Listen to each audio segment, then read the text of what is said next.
احكام وتجويد، وان شاء الله نطلع من هنا سلفي صالح. عشان سمع طوال أنزلت من ربنا ورتلت، أولهن البقرة طاردة للسحرة، موضوعها النفاق والصوم والطلاق، رتل سطور آل عمران فهي التالي. قال كم لبثت؟ قال لبثت يوما أو بعض يوم، قال لبثت 100 عام، إلى طعامك وشرابك لم يتسنه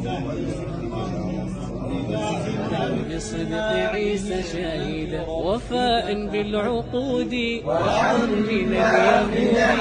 الصورة اليوم نعرض عليه يعطيني الصورة اليوم. تمام. نمشي نحفظ، يعني يوم نجي نسمي عليه شنو نعرض عليه اللي شنو تكتب قبل يعني.